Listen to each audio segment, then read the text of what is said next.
Juliana Sierra y el día de hoy voy a hablar sobre la hacienda colonial, sus hechos históricos, políticos, sociales y económicos, más precisamente en el Valle del Cauca.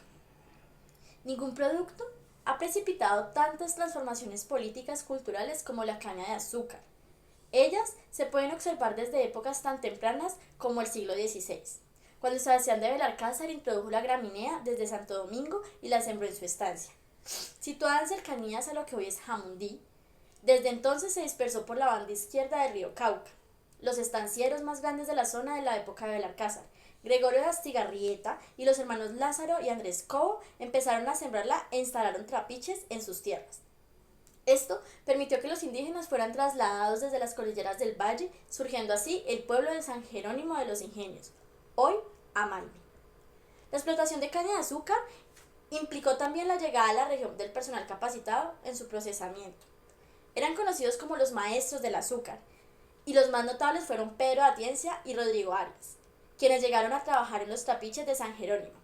La producción del azúcar ayudó a consolidar las estancias como las unidades productivas características del Valle del Cauca. En ellas se desarrollaron los primeros cultivos comerciales de caña que exigieron transformaciones adicionales del paisaje, como la construcción de acecas para el riego, otro tipo de roturación de la tierra mediante el uso intensivo de arados de reja tirados por animales y la construcción de galpones de beneficio dotados con su correspondiente trapiche, horno y pailas. También tuvieron honda influencia en los patrones culturales de la población, como por ejemplo en el hecho de que los indios incorporaran a su dieta los productos de la caña, especialmente pan de azúcar, miel y guarapo. Son descritos así por Juan de Santa Gertrudis en su obra Maravillas de la Naturaleza. Trapiche llaman el ingenio de moler caña dulce para hacer azúcar. Estos rudimentarios trapiches permitieron el surgimiento de los primeros ingenios azucareros en la región, pues el aumento de los productos de la estancia y la dinámica comercial que empezó a surgir a su alrededor, que incluyó exportaciones de azúcar desde épocas tan tempranas como 1589, a lugares como Panamá, Antioquia y Quito. Llevó un aumento de la rentabilidad de la tierra y en el largo plazo a la transformación de las estancias en haciendas, cuando a finales del siglo XVII la minería del Chocó amplió la demanda sobre las mieles, el azúcar y los aguardientes del valle.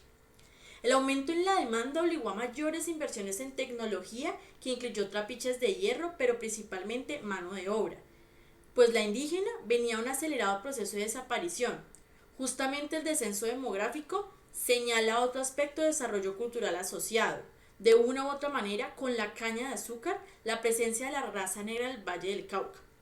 Aunque se ha demostrado que la población de origen africano llegó masivamente debido a la apertura de la frontera minera del Chocó, lo cierto es que la presencia de esclavos negros en las haciendas vallecaucanas se explica por las necesidades de cultivos exigentes en mano de obra como la caña de azúcar y la producción de los ingenios. Igualmente, el aumento de la población trabajadora en las minas llevó a la ampliación de la demanda de productos de las haciendas, especialmente de los derivados de la caña de azúcar, tales como raspadura, alfandoque, alfañique, melcocha, guarapo, aguardiente, miel, azúcar, miel de purga y rallado, dulce que se hacía con cáscara de naranja, limones o sidras. De esta forma, la caña de azúcar se convirtió en el más importante cultivo del Valle del Cauca, no solo por la variedad de subproductos, sino por una racionalidad que va más allá de la utilizada en otros cultivos. En efecto, de la caña se utiliza prácticamente todo, lo que nos recuerda conceptos tan actuales como la sostenibilidad, ambientalismo y reciclaje, pues se corta la caña, se selecciona la semilla, el cogollo se utiliza para la alimentación de animales, el tallo ofrece el jugo, el bagazo se utiliza como combustible y la ceniza como abono. Esta racionalidad explica que la caña no se conservará como cultivo de hacendados, sino que se expandiera por todo el valle, permitiendo la consolidación de sociedades campesinas que en su platanar no solo tenían los productos de pan coger de uso directo en la alimentación, sino también pequeñas suertes de caña beneficiadas en trapiches artesanales que permitieran obtener las mieles necesarias para el consumo. Una buena cantidad de guarapo destinada a la producción de aguardientes que eran comercializados clandestinamente en cachazas con las que se alimentaran los cerdos y cogollos, tallos para las bestias de carga y de silla. Por todo esto, Podríamos decir que el trapiche llegó a ser un elemento característico de la sociedad vallecaucana, aunque no solo los hacendados y campesinos se beneficiaban de las rentas dejadas por la producción cañera, el Estado colonial hizo un cultivo uno de sus más importantes reglones rentísticos por medio del cobro del diezmo sobre la miel y el establecimiento del estanco de aguardiente. Desde luego, en la zona azucarera por excelencia, la de Palmira, El Cerrito y Guacarí, se constituyeron los partidos donde los remates de renta alcanzaron los niveles más altos, pues solo en esta zona había 13 trapiches a finales del siglo XVIII. La importancia de la producción cañera continuó a pesar de la crisis del sistema minero colonial y se mantuvo durante el siglo XIX, cuando, superados los conflictos políticos derivados de la independencia y de las reformas sociales, que hablaremos un poco más después de esto, e iniciadas por el Estado republicano, se vio repugnante agropecuario que llevó a que las haciendas de trapiche se dedicaran principalmente a la producción de aguardiente.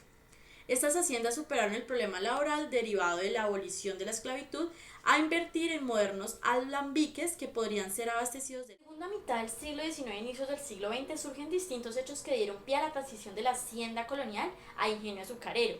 La gran hacienda vallecaucana sufre la crisis y el estancamiento de constantes guerras civiles y la decadencia minera, lo que permite que se fragmenten los grandes latifundios y esto resulta en la aparición de los indivisos. Estos indivisos surgen de la venta de derechos de herencia de los antiguos hacendados. Esto se da también con el hecho de la instauración del sistema republicano, que es un factor para explicar el origen de estos indivisos. El sistema de arrendatarios constituía la fuerza de trabajo principal de la región. Esto surge cuando se abole la esclavitud y esto genera la crisis de estancamiento y la falta de mano de obra. A medida que las haciendas iban creciendo, el peonaje también lo iba haciendo.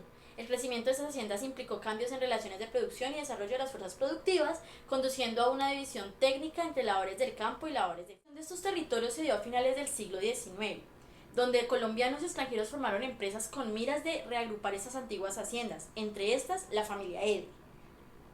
Logró reagrupar las grandes haciendas Gengue, Guavito y La Manolita, que tenía el problema de los indivisos.